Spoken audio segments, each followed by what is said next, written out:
what you want, when you want it, where you want it. This is The Mesh. Foot Candle Films.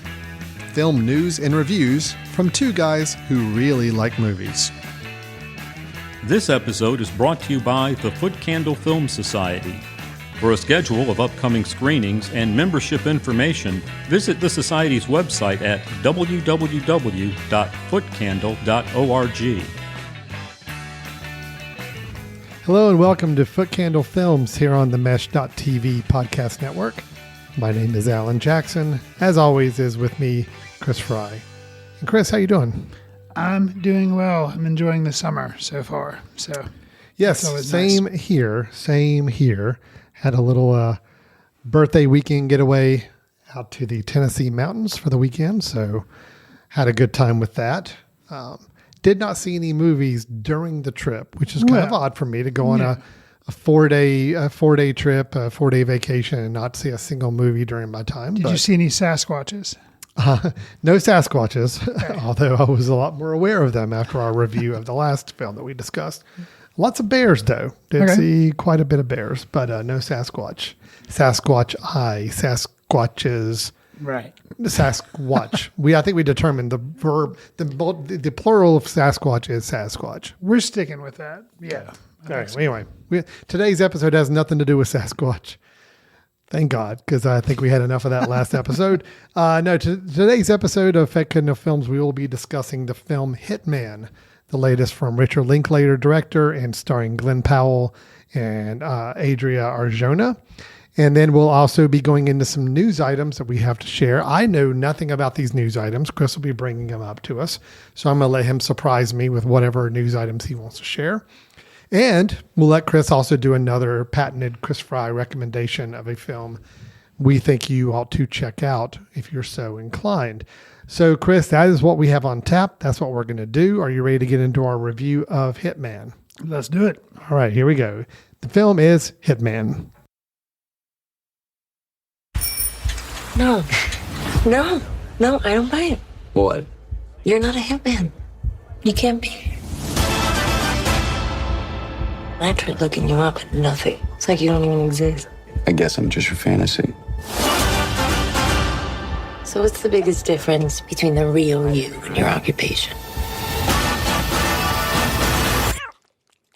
By the way, my name is Gary Johnson, and I'm a fake hitman. In director Richard Linklater's latest film, Hitman, Glen Powell plays Gary Johnson, a mild-mannered professor who moonlights as you guessed it, a hitman of sorts for his city police department. Things start to go sideways when he finds himself attracted to Madison, played by Adria Arjona, who enlists his services. Gary, who often meets his clients to be in diners, has a refrain heard at least twice in the film: all pie is good pie. Alan, would you say that Hitman serves as proof that all Linklater is good Linklater? Yes.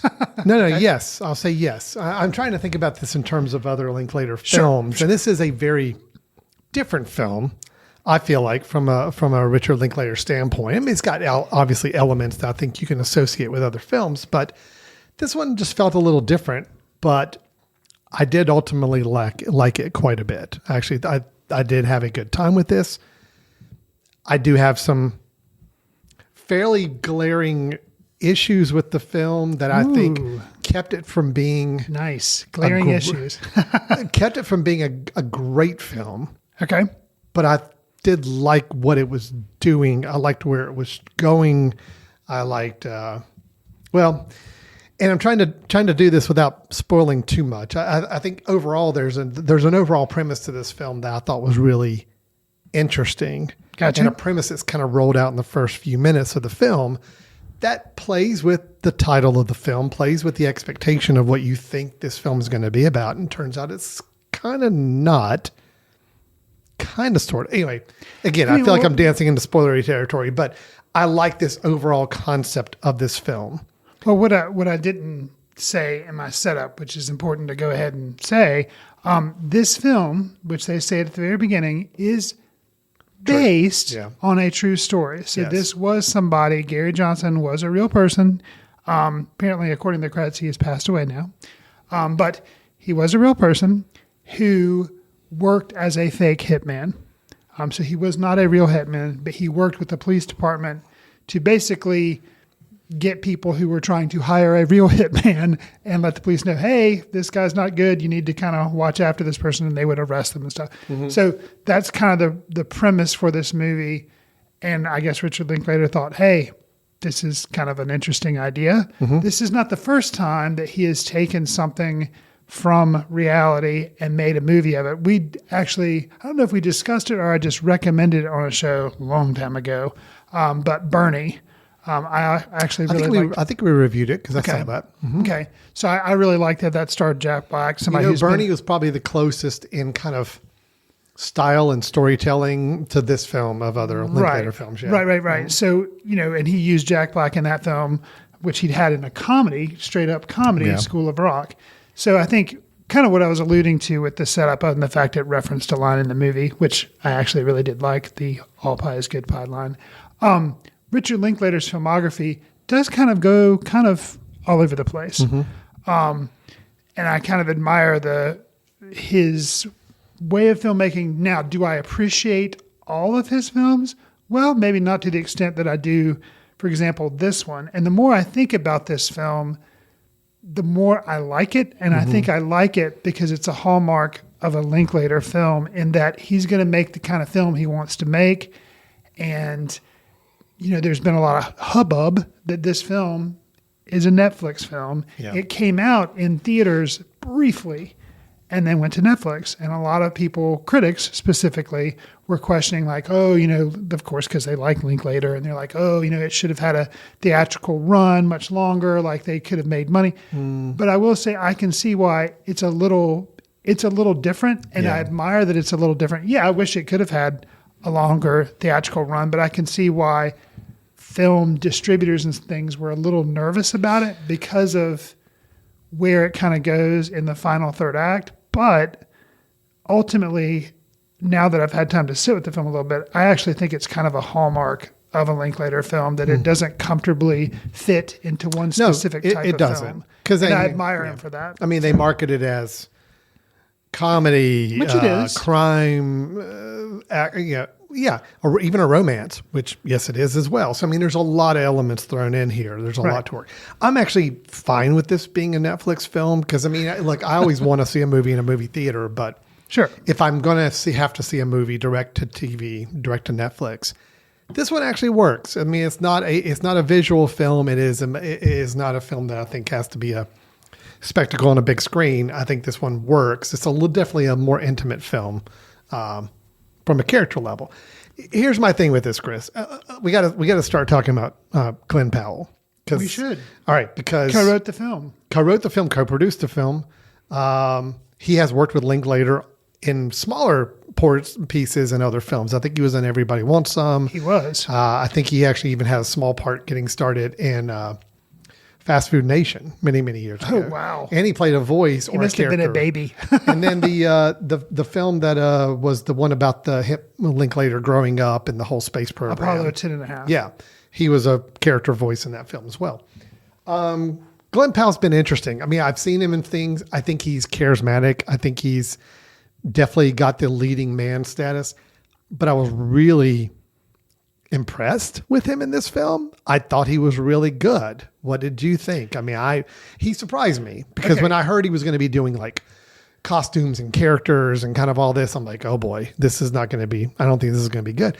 He actually pulled it off in my mind. I thought he was really good in this film. So, this, for me, a new Linklater film, I guess this is did Apollo 10.5 come to theaters as well and then go to Netflix? Or I don't think so. Did it I hit think kind of a just similar Netflix, path? yeah. Okay, so hearing that a Linklater film was coming to Netflix, I wasn't like surprised. I was like, okay, Glenn Powell being the star, I was like, okay, I know this dude like probably most people do, from him being in Top Gun Maverick, being Lieutenant Jake Hangman Sorensen. And, everyone knows, if you don't, you can go back and listen to the episode of Top Gun Maverick, how I feel about that film. But for me, this is the film where I was like, okay, Glenn Powell's not just another pretty face. Yeah. He like we mentioned, he helped write it. I feel I was not aware because I haven't seen. He's been in some other films, but not ones that I think I've seen. I mean, I did see Everybody Wants Some, but he wasn't a major player in that. He's got great comedic timing, but he has the skills to do some dramatic scenes as well when he needs to. And so that's what I want. So I was like, okay, yeah, this guy's not just a pretty face or a hunk that you can put on the screen for Top Gun Maverick. Much more than that. So I was really impressed with it. So I was impressed with Glenn Powell. I liked him. I thought I found myself, you find yourself drawn to him in the film, and that you really kind of enjoy your time with him on film. And even when it got a little, him doing the different characters, which I will back up to my issue in a little bit, but I want to talk about some of the characters. okay. Actually. All right. But when it kind of did some montages of him doing different characters and all that, I mean, it was generally fun and good. And there were a few characters where I'm like, oh, wow, Glenn Powell really is acting here. So that was really good. So yeah. And so, okay. And I could see how somebody could dismiss it as he's basically doing like a Jim Carrey riff, of like all the different characters. Or like to a lesser and not as good film. Although I do like, what's his face? Dana Carvey, Master of Disguise. Oh, yeah. I could see how that could be a critique, but for me, there were two characters that I was like, okay, this is another level. Oh, I hope one of them. One of them is American Psycho. Patrick Bateman Yep. was definitely there, That was a and good I'm one. assuming he was channeling that because his mannerisms were Christian Bale, and it wasn't just doing Patrick Bateman. It was doing Christian Bale. Yeah. Doing Patrick, like it was very like, it was amazing. Like that could have been a Saturday Night Live skit, just that, it was really, really good. And then there was this other one, which I'm trying to think exactly what he was going for, but maybe it's just and I can't think of it, but it was the one where he portrayed this very odd looking, maybe slightly effeminate serial killer, but it was a hired killer type the person. redheaded. Yes. Yeah. And it was just like, okay, what? And but it was just very eerie, like something you'd see, not that this was in Seven, but something like that. It was just very kind of bizarre. And you're like, okay, I admire you for doing that because I wasn't, and there probably is a touchstone that I just can't think of that he was directly trying to nail down, but it was just it was very interesting and I thought really well done. I liked his skeet shooting good old boy character as well, just because it was pretty spot on. I mean, he was pretty good with it. So I think all of that was really entertaining. I think the plot of the film at its core nature is entertaining. Okay. I like the premise of, and to kind of back up a little bit from even the summary Chris gave. I mean, this guy is a teacher, college instructor. Yes. Who is teaching along this sociology and kind of this idea of how philosophy. And how you relate and find your place in the world. Right. Kind of the id versus the ego and super ego and kind of, and a lot of they use the classroom scenes to kind of help try to give a little bit insight as to what's going on even with him as a character as the film progresses and the roles he's playing. Well, I think he doesn't know who he is either. Well, okay. Yes. And through the course of the film, well, definitely by the end.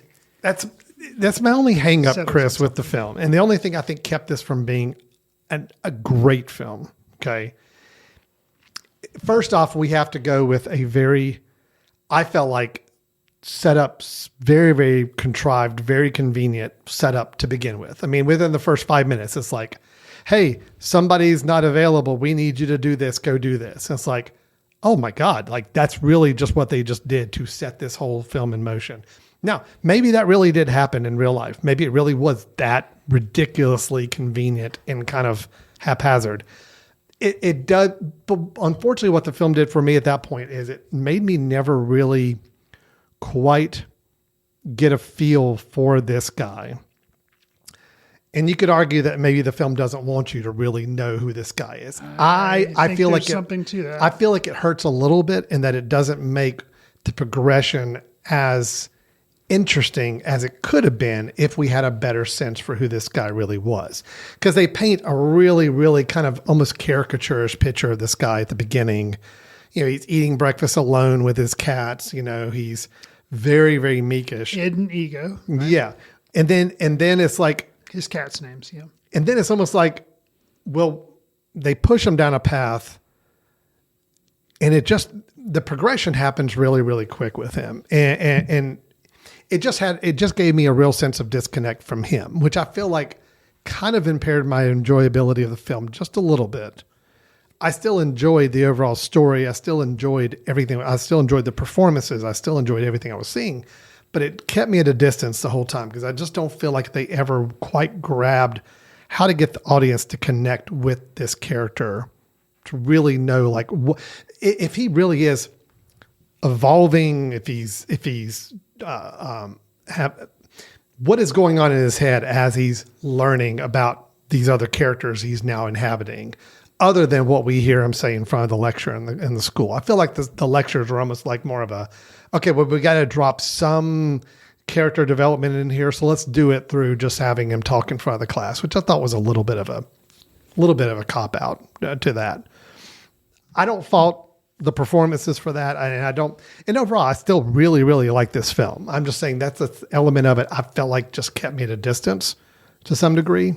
And I think that's the one element that could have made this a really great film, is I just felt like we needed a little more, and not a clarity of who this character, Gary Johnson, is. Because again, that's part of the whole story, is that we don't really know who he is meant to be, who he is as a real person. But I needed to know a little bit more about what he's going through as this whole story is unfolding. Because he seemed to go with it extremely easily. And I don't feel like that was quite what we were set up on the beginning to believe. So anyway, that's my only issue with it. It's more of a storytelling, just the way they decide to roll this character out to us throughout the film. But overall, I still am not going to let that dampen my enthusiasm to say I really like this film. So, And it's what you're describing to me is actually is not a bug but a feature. That actually, some of the letting you not know all these details and everything, for me was a feature as opposed to a bug. And I'll say something, what I alluded to towards the last third of the film, we mentioned the relationship, which we need to talk about. Madison, played by Adria Arjona. Absolutely. I really, really, really liked her. I did too. And was unfamiliar with her work prior to this, really. And so I think that was a good thing, too, to have her basically, for me, be a relative unknown. And it has to do with kind of the development of the relationship between those two. And it was interesting, odd, and I thought I felt like I didn't really know who she was too. And he's trying to find out who she is, and and I don't really feel like I know who she is, and I don't really feel like I know who he is either, because they allude to he's been married previously. He still keeps up with his ex-wife. They seem to have a decent relationship. And she kind of makes comments to him like, yeah, you're kind of an odd person and you need to talk to a therapist and you need to figure out who you are. And like Madison, I feel like Adria Arjona does a good job of showing how, yeah, she's not just going to be your pretty face. She's not just your battered housewife. There's something more. And ultimately, I think Linklater is just kind of presenting it, and the way things resolved, I was unsure about, but the more I think about it, like I said, it worked for me, and it just was kind of a hallmark of Linklater not making a typical Hollywood film. Yeah. And I'll say I was not, the film does get violent or something, not violent, but I guess there's some implied violence, some implied violence, things like that. And that was kind of a tone that kind of took a kind of a serious bent towards the third portion that would kind of surprise me a little bit. But then ultimately where it lands, and then I don't want to spoil anything, but I did some research after watching the film. Actually, my wife did, because she was immediately like, because I was like, when it was ending, I was like, well, I liked it, but this one aspect of some of the dark nature, I guess, let's say, without spoiling things, that it kind of took in that third act, it bothered me a little bit because of the comedic tone that it had earlier on. Yeah. she did a quick Google search and was like, oh, and then kind of put my mind at ease. And I was like, okay, I admire him for deciding that's how he was going to end it. But yet the facts that like basically bore themselves out by doing like the real Gary Johnson made me feel better. So I guess ultimately that helped me appreciate the film, because it was like he threw a curveball, and he admits in the credits of the film, like, okay, this person, he puts pictures up of the real Gary Johnson. I was going to say. And he kind of puts an arrow, and he's like, by the way, this one thing that we allude to, never one thing never happened. And so, if you're going to make a film that's based on real life, and he just wanted to make a good movie, I guess that's what every director sets out to do, of course. I felt like he succeeded, and it was just odd and quirky enough that I'm like, okay. So it really worked for me, and I saw that the differences are the things that people have often used. We may have used this reference or this kind of characteristic of his films in the past. Shaggy. Yeah. They're not, clean, crisp, like like a Michael Mann film or something like that, or very tightly controlled, like a Stanley Kubrick film or a Christopher Nolan film. That's not what he does. And, I think he does what he does really well, now to varying degrees of success, depending on my personal taste. But I admire him for sticking to his, formula, you'd say. Yeah, no, yes, I agree with everything you say. I still feel like there was some storytelling issues that maybe they are that shagginess that Linklater brings to the film. But unfortunately for me, it just did keep some elements of the film a little bit more at a distance that I wish it hadn't. Because honestly, I draw up this film on paper, and if I were to describe it to anybody, I love this film. I mean, everything, the plot, the story, the characters, the way it ends, everything is great. It's just, as you're watching it, I just still feel like they didn't quite know how to get the audience, an audience, to connect with that main character in any meaningful way. And it did hurt me a little bit on that. But I get what they were going for, is they want him to be just as much as an enigma as some of the other characters we meet. And I agree, that could be a feature for some people. For me, it was still a bit of a bug. I agree with you on Adria Arjona. I think she is wonderful. Very, very good. The two of them have some great chemistry and great interplay. I'd have to point out probably one of my favorite scenes I've seen in a movie in a while, in a good while. Towards the end, you probably know what I'm talking about. The Notes app scene, I'll just say, or whatever, on the phone. Okay. Using text on the phone. I'm drawing a blank. Really? Yeah. The two of them at the end doing some faking an encounter conversation using a phone. Yeah, that was a really good scene. It was a very, very good scene. I guess, that was a really good scene. And I can think of other scenes that I liked as well. So it was hard to make, but yes, now I know what you're saying. I just saying, as a call out, it was for me. That to me, it was so enjoyable. And I think that summed up the film overall experience for me. It was watching these two characters that I think both acting at a really good level and having some great chemistry with one another. You have a scene that can be both played as funny, but also kind of tense and kind of thrilling at the same time, and done in an innovative way. It was a fun scene. So I'm all for that. So let me call out something else that we haven't spoken about this person yet, but you talking about that scene reminds me of something. And I like that scene, but I actually like really well how it ended after the scene is over and he goes and talks to his fellow coworkers in the police department. There's a guy who I'm familiar with him as well. His name is Austin Emilio, and he plays Jasper, who at the beginning of the film, him not being able to perform the duty of being a fake hitman is what gets Gary Johnson to come in and have to kind of take over. Yeah. Jasper gets put on a leave of absence. Jasper comes back from his leave of absence, and there's some tension there. And the way Jasper was used, I think that was what I can say is the Linklater like quirk, but yet it works. But then you're unsure about how to feel about him, because basically he kind of sees, because one of the things that Jasper knows is that Gary Johnson has begun to have feelings with Madison, which is basically a no-no because Yeah. Madison originally tried to hire him to yeah. kill somebody. So that is a no-no. Jasper ends up finding this out.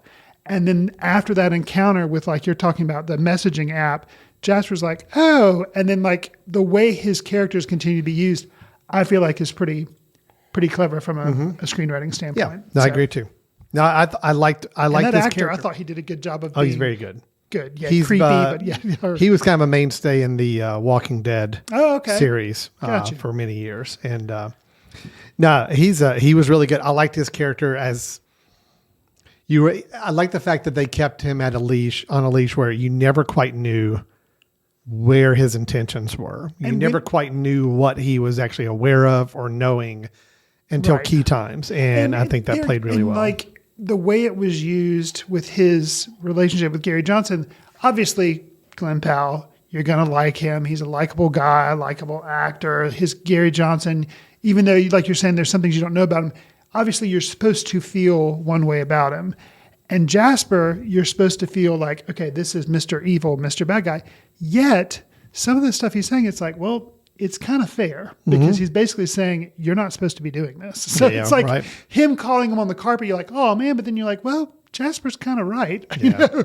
So it was an interesting balance that I thought the screenplay, Linklater, and Glenn Powell walked really well. Yeah, agreed. I think overall the cast was really, really good, top to bottom. Enjoyed all elements of that. I think, I could rattle off other things about the film that really worked well. I mean, overall pacing was great in the film. I think it was the right length of time. I think it had just enough kind of turns and some moments where the tone shift was appropriate and made sense. But you also had some great comedic moments, or at least some lighter moments, especially with the various characters. I kind of wish we got to see a little bit more of some other characters, because we spend the most time with what's the one that's kind of becomes the main character later in the film. What's his name? Ron. Okay. Is it Ron? Yeah.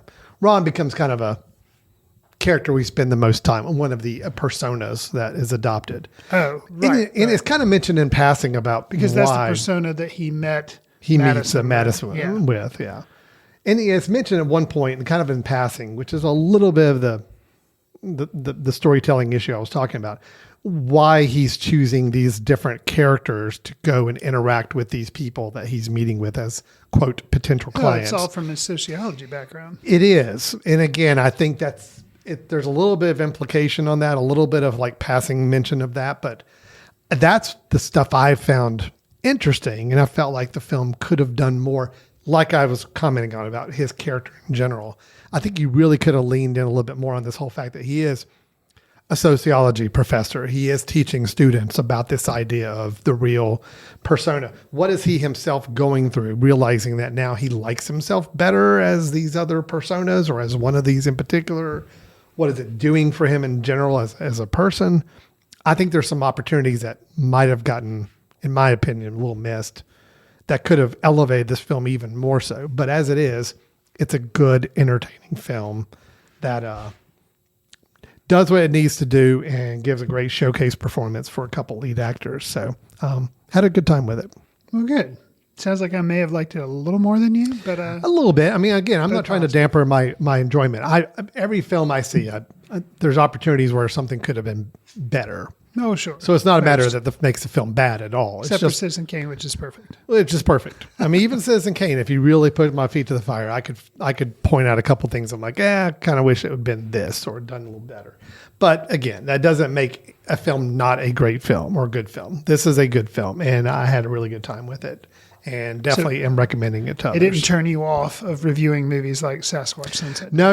Okay. In fact, this might have been a little bit of redemption, because I found myself kind of a little weary going in to watch the film. I'm like, okay, I gotta watch and review a film now. And about 20 minutes in, I'm like, okay, I'm digging this. I'm having a good time. This is fun. So Sasquatch Sunset may have done some damage, but Hitman luckily has brought me back. So thank you, Richard Linklater. Thank you, Glenn Powell.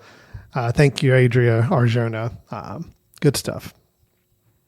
Cool. All right. Well, that is Hitman. And it is, like Chris said in the setup, It is on Netflix. So again, I'm not even sure. Did it have a theatrical run? I guess it did. Brief Brief one. in the last week or so in May, and then it hit June 7th Okay. on Netflix. But it is on Netflix, and we are both recommending that, yes, this is a good one to check out. And it's available to you now for the low price of whatever Netflix is running this month. I don't know. I don't remember the cost of anything anymore. So, all right, Chris, let's take a quick little break. When we come back, you have a couple of news items and a recommendation of a film for us to check out. So stay tuned. You're listening to Foot Candle Films, and we'll be right back in a moment. This podcast is sponsored by Jackson Creative, a custom communication agency located in downtown Hickory, North Carolina, specializing in online content creation. To learn more, visit thejacksoncreative.com. Jackson Creative, we tell your story. Welcome back to Foot Candle Films here on the Mesh.tv podcast network. We had our positive review of the film Hitman earlier from Richard Linklater, and now we're going to move on to some news that I am not aware of. Normally, I try to bring as much news because Chris does the recommendations. It's kind of how things balance. But Chris, you actually, I was on vacation, didn't really have a lot of time to go through and look up for a lot of news items. Tried to actually stay away from news as much as I could for at least a few days. So I'm going to leave it to you. What do you have to share with us on some movie news this week? So, just recently announced, probably maybe this week, I think, has been announced Wake Up Dead Man has begun filming. It's actually started June 10th. So that's the day before because we're recording on the 11th. But Rian Johnson's next Knives Out murder mystery starring Daniel Craig once again as Benoit Blanc. This time the picture they've shown from the set, he has long hair, which is causing a buzz all around the internet. Yes, a change. Instead of the buzz cutter cutting, it's long hair. So it's a huge deal. Additions to the cast this time: Glenn Close, Josh Brolin, Josh O'Connor, Mila Kunis, Jeremy Renner, Andrew Scott, Kerry Washington, Kaylee Spaney, and Thomas Hayden Church. So basically nobody. They have a very sparse they have a cast. bunch of nobody's ever seen before. Just like the first two. Right, just like the first two. Yeah. So I don't know your anticipation level with this film, Alan. I know we've had two Knives Out films. Yes. The first one I remember you being kind of lukewarm on, or you just wanted it to be more of a tighter mystery. And then I guess with the second one, I don't remember how you felt about Glass Onion. We reviewed it on the show. Yeah, I think maybe you liked it. I liked it. I liked it Okay. probably a little better than the first Knives Out. Okay. And again, I'm still just grappling with my feelings on the Knives Out franchise in general, because I love the concept of trying to reintroduce a mystery series with a core detective. I mean, Hercule Poirot. I mean, I grew up reading those books, loved it. Agatha Christie novels. Who is the female detective to Maple? Miss Maple. Is it Miss Maple? Marple. Miss Marple. Yeah, I'm sorry. Yeah, all of those books. I mean, I love that. I love the whole whodunit. Give me a cast of characters. Give me clues. Let me try to figure out. Sure. The thing that bothered me with Knives Out, the first one, was that Rian Johnson was not interested in doing a straight traditional mystery. Basically, he kind of gave away the big mystery pretty early on, and then twisted it to have a different take to it. And again, it was fine. I just was hoping for I wanted a little more. Gotcha. I did like Glass Onion a little better, only because I think I like some of the characters a little bit more interesting too. I thought, Kate Hudson, Dave Bautista. yeah, let's keep going. The guy who played the actual billionaire, Ed Norton. I thought Ed Norton was really good and enjoyed that. So, okay, sorry, that was my little thing there. No, look, I'm excited because again, compared to a lot of the movies we have that come out right now these days and have come out traditionally, I'm always for one of these rolling out because it's going to be fun. It's going to be a little interesting. Hopefully the mystery's good, like it has been in general, the first two. So yeah, what your thoughts? I know you're a fan of these films. I am. I liked both of them. I like Rian Johnson as a director. I'm assuming since it's starting filming in June. We're probably not going to see this till maybe summer of next year, I assume, but I don't know. My only sadness in this, I'm looking forward to it. The cast sounds great. I like Ryan Johnson. Yeah. I think it'll be interesting. My only sadness is that I hate the fact that we're not getting, not that this is unique. I mean, he's writing it. It is an original story that he's going to write. So that's cool. But that it's not, I really like Ryan Johnson's science fiction. He did Looper. He did The Last Jedi. I like both of those. So I wish he would do something different. Not just, I hope he's not just going to, but I know he's going on record. He loves, like you, he grew up reading, I guess, Agatha Christie. He loves the mystery stuff. He's been putting his little kind of spin on it. But I think he may be content with just making Knives Out sequels for the rest of his career, which would make me a little sad. Yeah. But if it's what he wants to do, awesome, cool. And he's getting to work, I guess, because of the nature of the type thing. He brings in these huge casts every time, and they're all new people because you kind of have to get away from the suspects from the previous film. Yeah. So Same idea as an old traditional detective. Right. So novel. I appreciate all that, and I think it's all awesome. And I do look forward to this film. I don't know. I wish I could see him do something that wasn't a sequel, I guess. So, and we probably will at some point. But So what are we to make with the titles of his films? well, all I can hear when I hear "Wake Up Dead Man" is the U2 song that Yes. was on the Pop album. I think is Well, that's my question. Is that okay? So Knives Out. I mean, if you really want to get down to it, Knives was Out a is a chair. Radiohead song. It is a Radiohead song, and it was also there was a chair that had a bunch of Well, yeah, knives. but I mean, as far as the title goes, Knives Out is a Radiohead song. Glass Onion is a Beatles song. Wake Up Dead Man point. is a U2 song. that is true. I'm just saying. I wonder if there's something there. Luckily, it's 3 bands. I like all 3 of those. And I like all 3 songs. So, Well, but- and in the film, like you said, the first one had a chair that had a bunch of knives. Right. The second one, the building that Ed Norton had was kind of like a glass onion. Yeah, I think he called it the Glass Onion. Yeah, and then he sang Blackbird when he came down to greet Kate Hudson. So yeah, I wonder. Oh man, I hope there's some type of Bono like.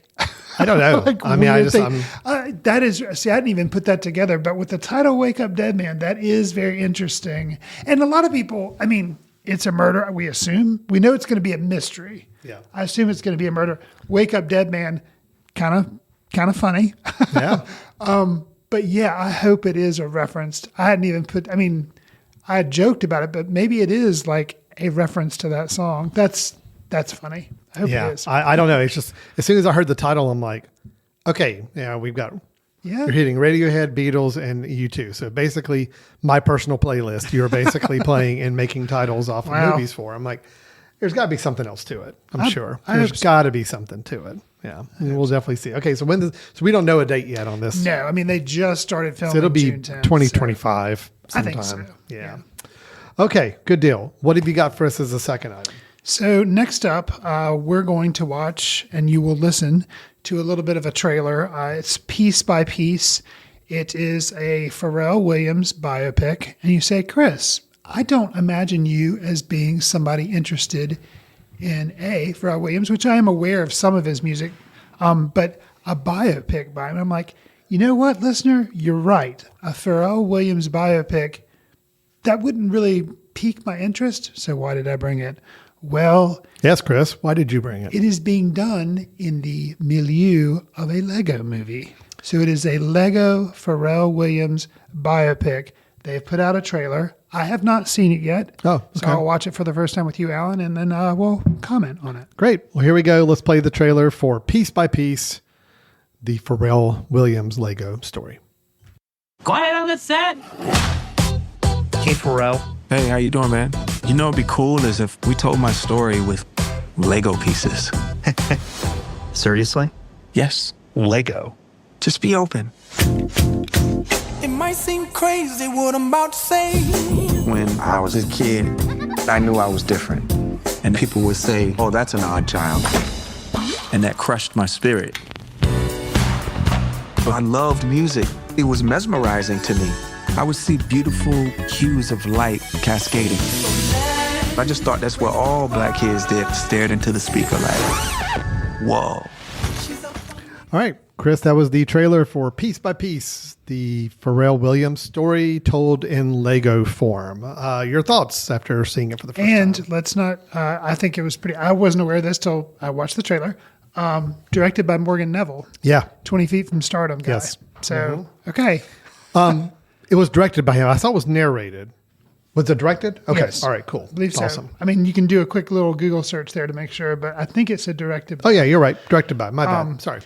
So, yeah, I kind of teased, I saw this come across the Twitter stream, and I was like, okay, what? Kind of like the trailer alludes to. I'm like, okay, you've got me. You've got my interest, because would I want to see Pharrell? I mean, I know, yes, they have it play in the trailer. The Happy song. Yes, I'm aware that he made that song. It was in the Despicable Me movies. Yeah, I got it. But I wouldn't think I'd need to see a documentary about this dude, but done in this format. And the trailer is perfect. It teases things why apparently Pharrell wanted to do it this way. I'm like, okay, I'm sold. And from seemingly, it kind of teases a little bit of themes about creativity. And I'm like, yeah, that's the parts of it. I'm there. That's the parts of it that got me interested. I mean, if it's just going to be a straight biography, type of thing, just told with Lego, it's not enough of a conceit to, like, say, elevate it to a good film.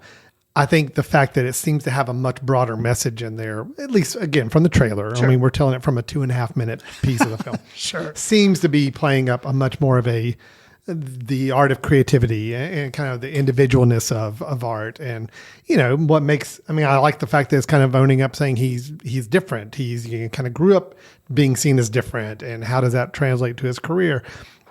If those are the kind of messages it's able to convey and share and give us in a very creative way, which obviously doing it in Lego is a creative way of doing it, gives you a lot of freedom in how you what you show on the screen. And it's going to be visually interesting and so different. I'm all for it. I think and actually what great. makes me even more excited about it, which, like I said, I just learned, Morgan Neville, I like his documentaries. I think which we did not end up reviewing on the show. No, we did. I can't remember. Steve, we did it as a recommendation? No, we We did did not. it as a recommendation. Yeah. I did it as a recommendation, and you'd seen it as well, so you talked a little bit about it. I believe he did Steve, the documentary in 2 pieces. I think he did that, but I can't swear on it. But anyways, go ahead and continue. no, I will fill you in on so that. the fact that it's a Lego movie has me interested, but the fact that you have a documentary filmmaker actually involved in directing, I was like, okay, so it's going to be hopefully a documentary, but yet it is going to be done. Like, that just to me is fascinating, that a documentary filmmaker is stepping outside of their medium to basically make like an animated movie, but that's fascinating to me. Sorry, I got confused when you mentioned Steve, because I was Exclamation point, thinking a of documentary in a 2 much pieces. older documentary Oh, no, called that's Steve James. No, no. Yeah, Steve Yeah. James. That's where I got confused. Yeah. You're talking about the Steve Martin documentary Yes. that just came out. We talked about like a Yes. few weeks ago. Yeah, I reckon yes, it, he yeah. directed that. He directed Bono and the Edge, a sort of homecoming with Dave Letterman, which I think is great. I don't know if you've seen that Haven't or not. seen that one. It's really good. That's a good short documentary, but it follows David Letterman as he goes to Ireland, meets with Bono and the Edge, and they have talk. Anyway, it's So it's YouTube really has good. 2 shout outs in this episode. Yeah, that's right. Which I have no problem with that. Love him. He also did the "Won't You Be My Neighbor," the Mr. Rogers documentary. Yeah. He did one on Keith Richards. 20 Feet from Stardom. Obviously, there is some music. Sure. He's got some music draw to the music industry and music and performers. He likes to make films on. So I guess yeah. what, like I was saying, like a Lego biopic, fair. Okay, yeah, I'm going to go see it. I'm interested. But the fact that they actually have a documentary filmmaker doing it, I'm like, Right. okay. So it's like stepping outside what you would normally say. So I'm extremely, actually, I wonder if it'll end up being, it's coming out in October, apparently, I think October 11th, if it will be like one of the highest grossing documentaries of all time. And then think about this, come the Oscars, is it going to be animated film like the Or Lego documentary movie was? film. Or documentary film? All right. So I've just got to pull back the Chris Fry overhype the hype train. enthusiasm. No, that's full bore. All right, because we're already talking Oscars now, so I Right. just got to, okay. And it's only June. We'll see. We'll see. I think it's got a potential to be good. So we'll see. Just interesting note while we're talking. So Morgan Neville, the next film he's doing, another one he's got in production. It's in early stages, but will be coming out later, I assume, after this one. It's called Man on the Run documentary. Do you want to take a guess at who it's about? Man on the Run. That's Paul McCartney. Oh. But it's Paul McCartney as he forms Wings right after the Beatles breakup. So it's a documentary about his post-Beatles I'm life. fascinated by that. Yes, exactly. Because I know Wings. I like a lot of their songs, but I do not know anything really about that time period. Yeah. Everybody knows about the Beatles, but I don't know anything about Man on the Run instead which of is Band one on of the the Run. which Gotcha. is Band on the Run is the Yeah. So Interesting. yeah, no, I think he's definitely leaning in on the docs about musicians and the music industry, and seems to have a good spot there. Although I guess entertainers in general, because Sure. again, the Steve Martin was also really good. So. You know what I'll be curious about? I know Paul McCartney specifically, but I think the Beatles as a whole, they are really tight and controlling with their material. And I remember it was such a big deal when Cirque du Soleil was able to get licensed to do the show out in Vegas, because it was like the Beatles, their thing is, we don't want people just endlessly covering Beatles songs. That's not interesting. We want you to take it and do something different and present it in a new way, which is why they ended up doing Cirque du Soleil, and I got to see it recently, and it was awesome.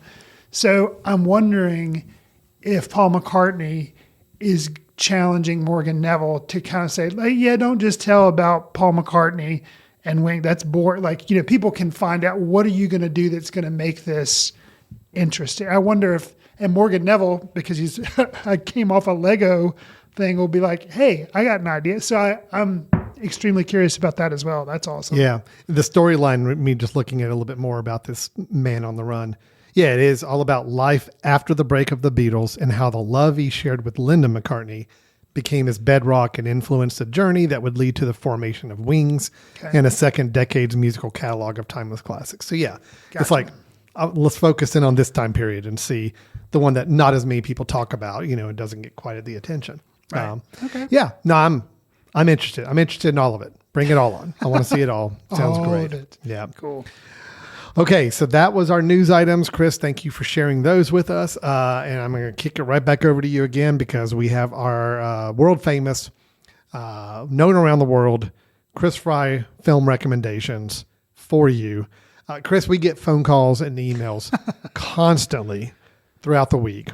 People asking, is there going to be a recommendation on this episode? They want to know, because a lot of people don't even listen to the show unless they know a recommendation is coming at the end. Right. So we're happy to say that, yes, you have one to share with us today. What is your film recommendation, something you've checked out you think is worth us all checking out as well?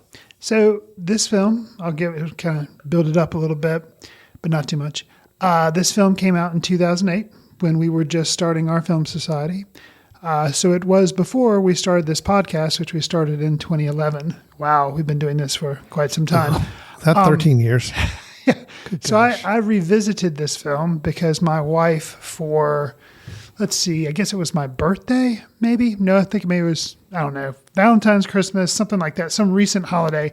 She gave me a poster that was 100 films, kind of like a bucket list of 100 films.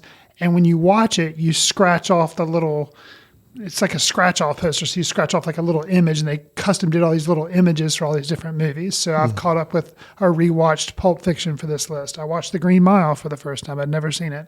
So, those are some that I've caught up with. But I've made myself promise that I can't just, even though I've seen a lot of them on here, I can't just scratch it off. I have to actually rewatch it before I scratch it off. So that's a long way of saying it made me revisit 2008's WALL-E. Okay. And, this film's 16 years old now.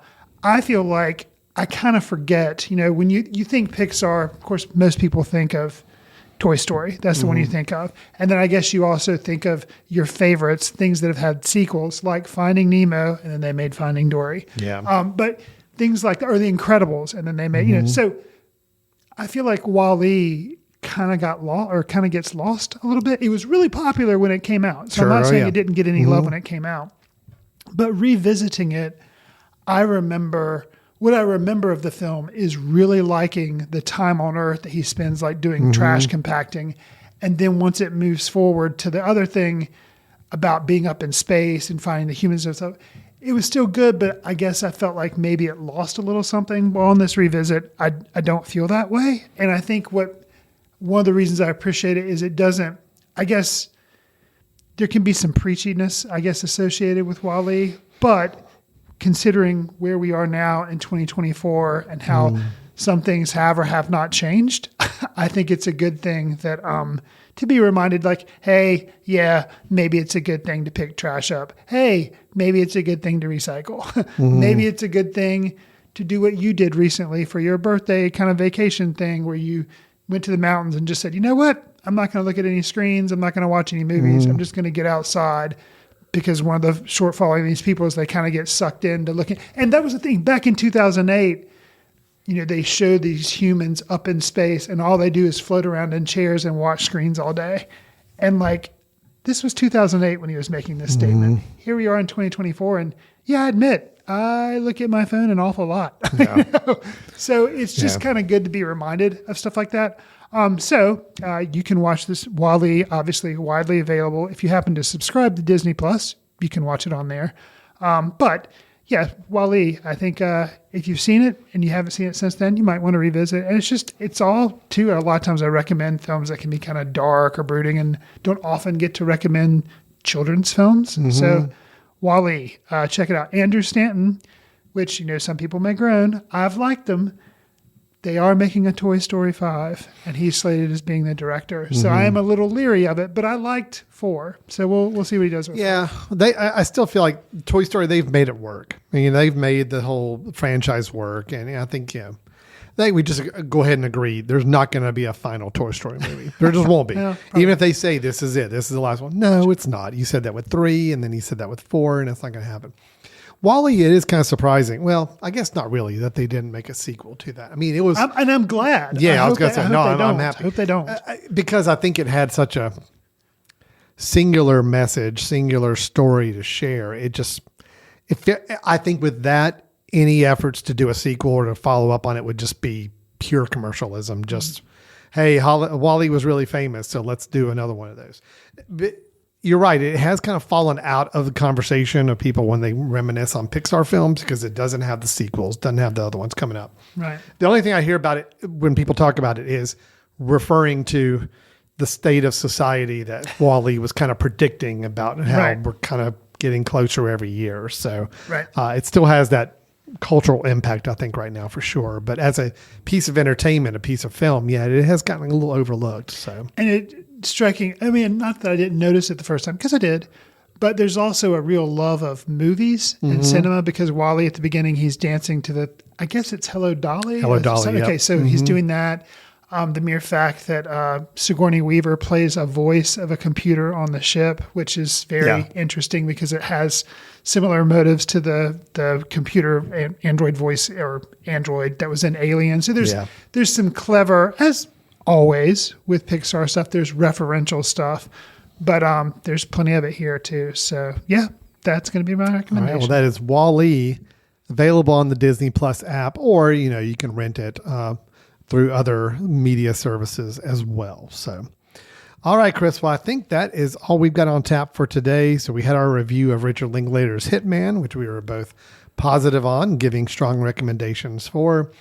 We had some news items that you shared with us. One was the trailer for the Pharrell Williams Lego documentary movie, which is just an odd thing to describe in general. That is going to be, we didn't have a date on that either, did we? Or no? October 11th. October. Okay. So and that's coming up pretty soon. Only in theaters. So it's going to be in theaters. It's going to be in theaters October 11th. And it'll eventually stream somewhere. But I guess, only in theaters. It's an interesting choice. I'll be curious to see how that plays out. Okay. And then also the new Knives Out film, Wake Up Dead Man, that'll be coming out sometime in 2026 or 2025. We're pretty sure. So we'll wait and see on that. All right, Chris. Well, if anybody wants to get a hold of us, talk to us about anything we shared on the show today, or questions about our film festival, which we do have coming up, how can they get a hold of us or learn more? You can send an email to info@footcandle.org. You can follow us on Twitter @FootCandleFilm, Facebook, Footcandle Film Society, or Instagram Threads. We're on there as Footcandle Film. Al and I are also on Letterboxd, where we try to track what we're seeing and leave quick takes when we can. Do us a favor. Give us a star rating, write a review, share with friends on whatever service you receive your favorite podcast on, because it will help us reach new listeners. We'd appreciate it. As Alan alluded to, the Footcandle Film Festival is going to be September 20th through the 28th. It's going to be our 10th year. We're pretty excited about it. We're getting close to, I say this every episode, but it's true. As we get, we'll be announcing kind of in July. So as we continue putting out episodes, we are getting closer to announcing our lineup. So be on the lookout for us. And if you're going to be in Western North Carolina in September, we'd love to have you join us. Absolutely. That sounds great. Well, listen, thanks everybody for checking out the show today. We'll look forward to talking to everybody next time with more film reviews and film news and recommendations. Thanks, everyone. See you in the ticket line. Watch films in the company of like-minded people in the dark. Watch films in the underground. We won't let anyone know where you are. The films that don't make it to Carmike at the mall, or ones that were famous when Grandpa would watch films out of the reverence of the heritage of an art.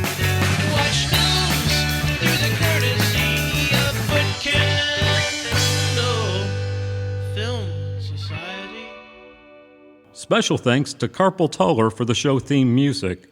For more about Carpal Tuller, visit www.carpaltuller.com. You've been listening to The Mesh, an online media network of shows and programs ranging from business to arts, sports to entertainment, music to community. All programs are available on the website as well as through iTunes and YouTube. Check us out online at themesh.tv. Discover other network shows and give us feedback on what you just heard.